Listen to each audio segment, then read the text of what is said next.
네,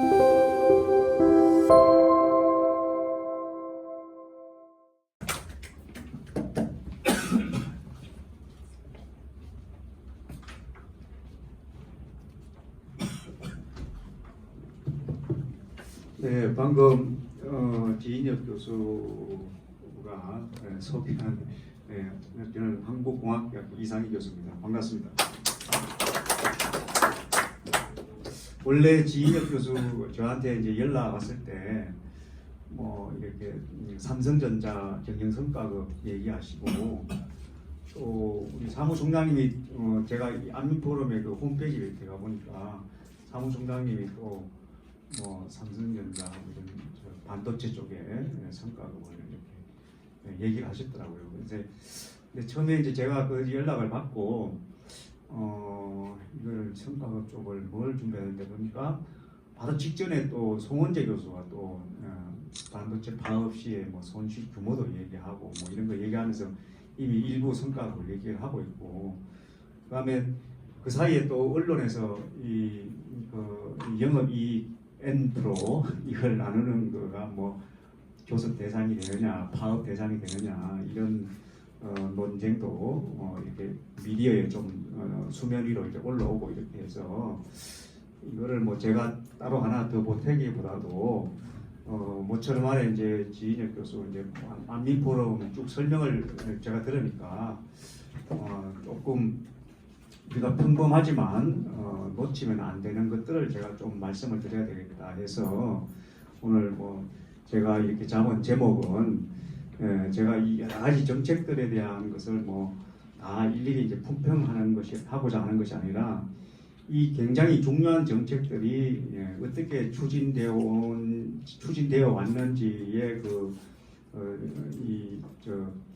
이 숨은 뜻을 좀 이렇게 찾아보시면은 우리 사회가 이런 문제에 대해서 앞으로 어떻게 해야 될지를 좀 시사받을 수 있는 그런 답이 나오지 않을까 해서 제가 제목을 이렇게 부지 추진 절차상 문제와 정책 제언 좀 이렇게 뽑았습니다.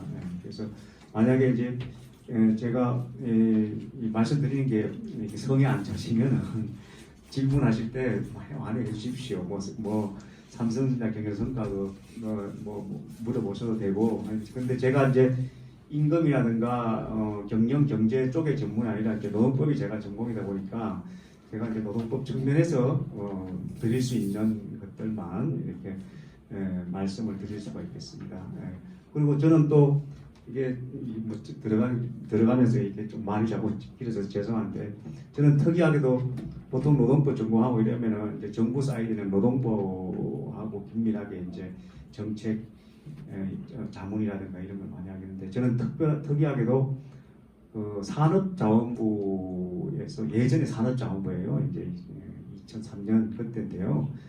산업자원부에 제가 이제 산업연구원에서 기획회에서 산업자원부의 장관 자문관을 파견갔는데, 그때 저한테 떨어진 게 이제 노동법하고 노사관계 쪽을 장관 자문을 해달라고 하는 요청을 받았기 때문에 그때 인연으로 해서 어떻게 하다 계속 그쪽에 일을 돕게 되다 보니까 우리 지인혁 교수 같이 이렇게 경제를 좀 많이 하는 분들하고 인연을 맺게 됐습니다. 그래서 어떻게 하다 보니까 저희 학교도 또 이게 뭐 사립 대학이긴 하지만은 이게 산업자원부가 20년 전에 설립한 학교입니다. 그래서 경제 쪽에 제가 사실은 공부할 때는 전혀 몰랐는데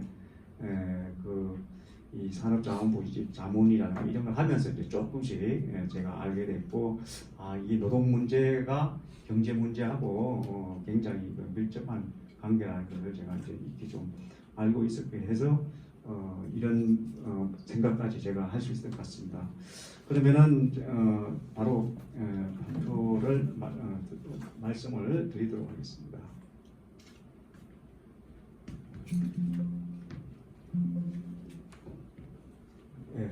그 목차는 최근에 이제 추진 완료되거나 또는 추진 중에 있는 정책을 쭉 한번 그 어떤 경과 과정을 거치고 그다음에 그 주요 이슈가 어떤 건지를 한번 쭉 훑어가면서 우선 보도록 하겠습니다. 그리고 향후 추진 예상되고 있는 노동정책 사실 내용들은 많습니다. 많은데 이제 조금 그간에 이제 미디어 통해서 수면 위로 좀 올라온 것들입니다.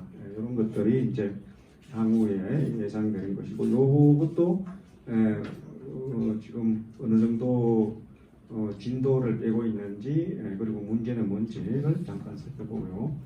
이 절차를 제가 이 내용들을 쭉 살펴보면서 우리 추진 정책에서 이제 큰 문제가 뭔지, 뭐 내용에 대해서는 이미 노란봉투법도 좌우에 대한 여러 가지 얘기들을 많이 들으셨을 겁니다. 언론을 통해서도 많이 들으시고, 그래서 그 내용에 대해서 뭐 이렇게 어떤 품평을 하기보다도 전체 내용 정책이 추진되면서 절차 쪽에 무슨 큰 문제가 있음을 제가 말씀을 드리겠고, 그 다음에 그 절차가 문제가 있다 보니까 그 문제 있는 절차에서 흘러나오는 내용도 상당히 이제 부작용이 있다는 것을 좀 말씀을 드리고, 그 다음에 이런 것들을 그럼 해소하려면 앞으로 우리가 뭘 어떻게 준비해야 되는지를 말씀드리는 걸로 마치도록 하겠습니다.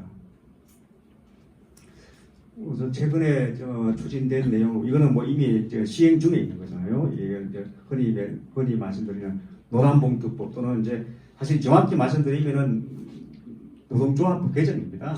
개정 노동조합법의 내용입니다. 원래는 이게 참여정부 때의 불법파업 손해배상 책임이 조합 간부에게 집중되니까 이게 너무 가혹한 거 아니냐, 이렇게 해서 책임을 제한하는 걸로 출발했습니다. 아주 오래전 일이죠. 참여정부 때니까. 문재인 정부 때도 이게 다시 한번 더 올라왔고요. 근데 여기에 가장 큰 문제는 손해배상 책임이 불법 파업에 대한 손해배상 책임이기 때문에 이미 합법적인 파업에 대해서는 손해배상 책임을 청구할 수 없습니다. 그러니까 불법의 영역에 들어간 부분은 어차피 불법 행위로 인해서 발생한 손해에 대해서 배상 책임을 지는 것이 당연한 법리이기 때문에 우리 민법에 있는 책임법리하고 가장 격하게 충돌합니다. 민법의 책임법의 근간을 흔들수있는 거죠. 왜냐하면 이제 정당한 파업에 대해서는 이미 책임을 면제해주고 있는데 부당한 파업에까지 이제 책임을 면제하느냐 마느냐가 논란이 되니까, 그래서 그 노동 쪽에 아주 굉장한 식견을 가지고 계신 이제 노무현 대통령마저도 이 문제를 더 이상 추진하지 못하셨죠.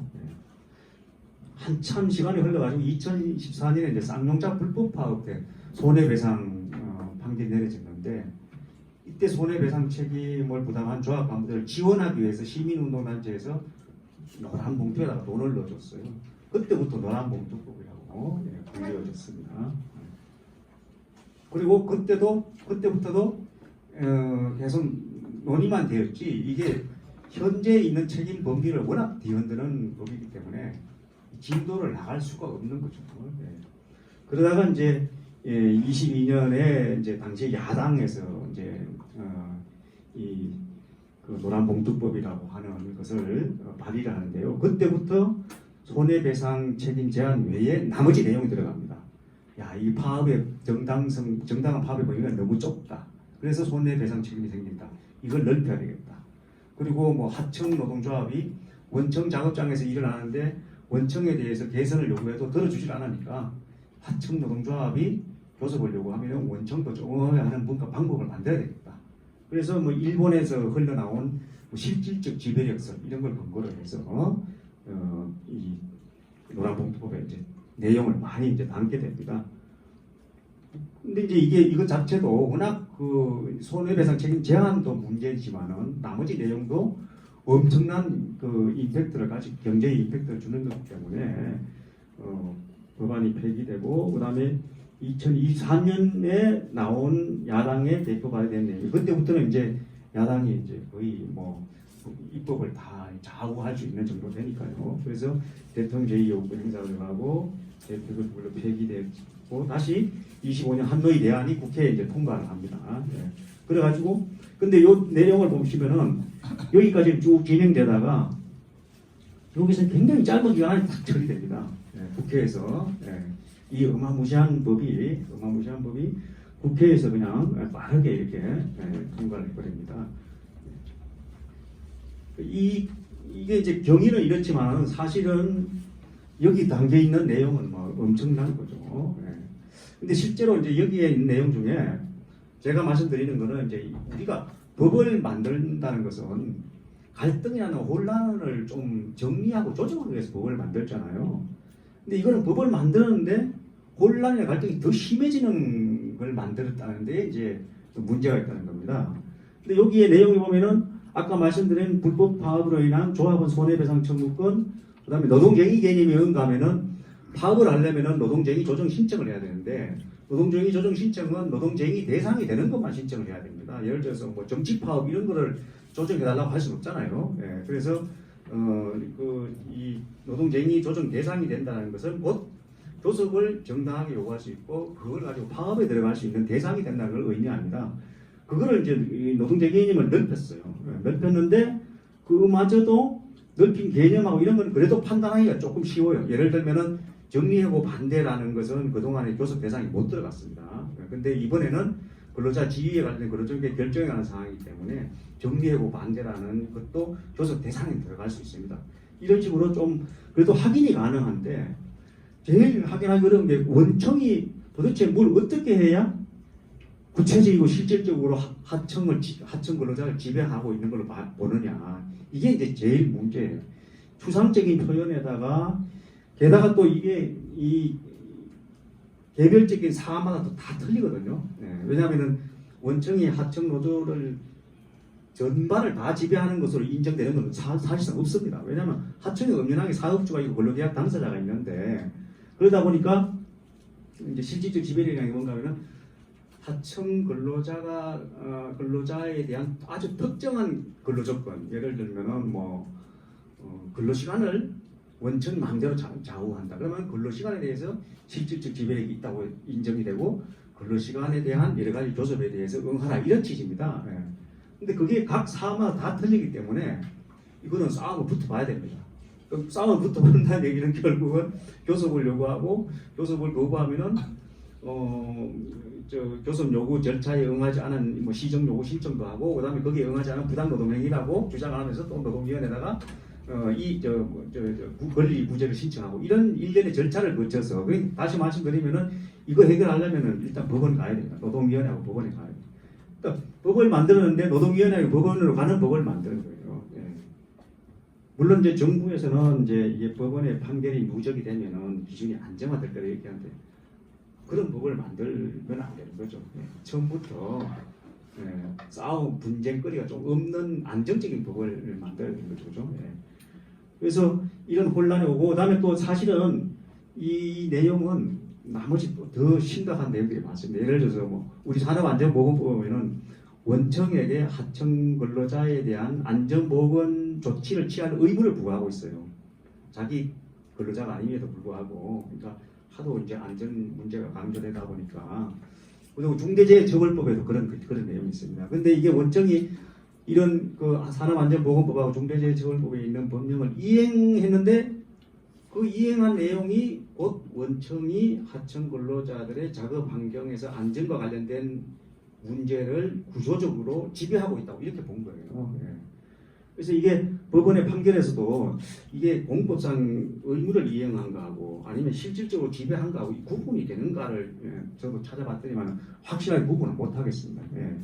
그래서 이제 이런 거는 앞으로 이제 이게 명확한 구분이 되는지도 조금 봐야 되고 어쨌든 그다음에 또 여기 보면 이게 이 성과급은 또 우리가 삼성전자 얘기하는 그 성과급은 또 다른 겁니다. 이거 뭔가 하면 이제 하나오션에서 하청 근로자들 이제 이 숙련이 있는 근로자들이 이탈하는 걸 방지하기 위해서 좀 대우를 잘해주자 해가지고 성과급도 주고 성과급을 근데 또 이게 하청 사업주한테 주면은 하청 사업주가 돈을 다 가져가버릴 수도 있기 때문에 하청 근로자가 직접 주도록 이렇게 한 거예요.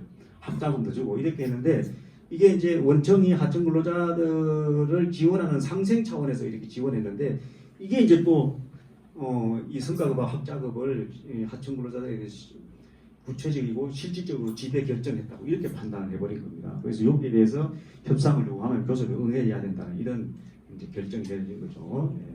그래서 이게 이 법의 이제 그 물론 이제 원하청 간의 뭐 상생 취지는 원하청 간의 그 근로 조건을 축소하는 그런 취지는 충분히 이해가 되지만 이게 법을 만드는데 싸울 수 있는 소송을 할 수 있는 법을 만들어 놓았다는 그런 문제가 네.